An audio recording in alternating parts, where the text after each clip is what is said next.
વિષય પર્યાવરણ, એની અંદર પાઠ 15 બજારથી ઘર સુધીની આજે આપણે શાકભાજીની દુકાનની એક્ટિવિટી જોઈશું. શાક આવ્યું, શાક લીલું તાજું તાજું શાક આવ્યું.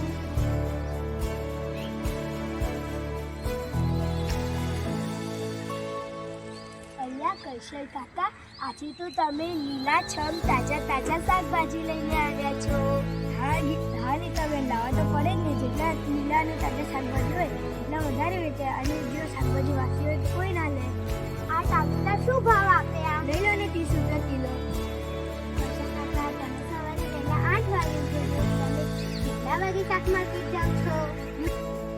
સવારે 4 વાગે ઉઠીને આપણે શાક માર્કેટ જાઉં છું, અને ત્યાંથી લીલાછમ શાકભાજી લઈને આવું છું, અને આગલા દિવસના શાકભાજી ધોઈને દુકાનમાં લાવું છું, અને સવારે 7 વાગે સવારે 4 વાગે ઉઠીને લીલાછમ શાકભાજી લઈને આવું છું, અને મારી દુકાનમાં ધોઈને દુકાનમાં ભરી જ લઉં છું, અને 7 વાગે લીલાછમ શાકભાજી વેચું છું. રોજ સવારે 4 વાગે ઉઠું તો તમારું કામ બહુ અઘરું ન કરશો કાકા? અઘરું છે, પણ કામ તો કરવું જ પડે ને. પાછી આટલી વજનદાર લારી લઈને આખો દિવસ ફરવાનું. અરે, ઘરે પડતા પડતા તો મને 8 વાગે છે, અને સૂતા 10 વાગે છે, અને પાછું સવારે 4 વાગે ઉઠવું જ પડે ને.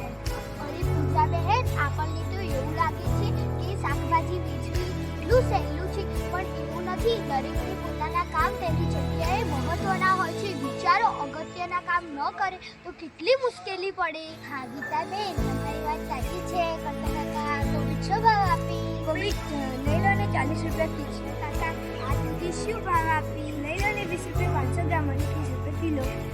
કરશન કાકા, આ ગાજર શું ભાવ આપ્યું? લઈ લો ને 30 રૂપિયા કિલો.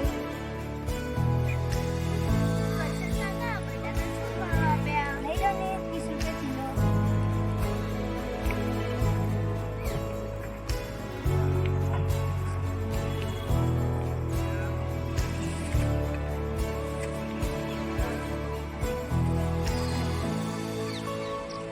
કરશન કાકા, ટામેટા કેટલા? લઈ લો ને 40 રૂપિયા કિલો.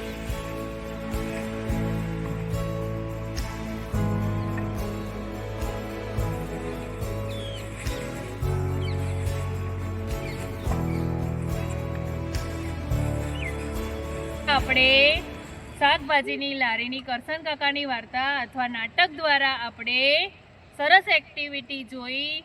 એમાં કરશન કાકા શાક વેચે છે, ગીતાબેન, નીતાબેન અને છાયાબેન શાક લેવા આવે છે, સોસાયટીની બહેનો શાક લેવા આવે છે. એના નાટક દ્વારા આજે આપણે સરસ મજાની એક્ટિવિટી જોઈ.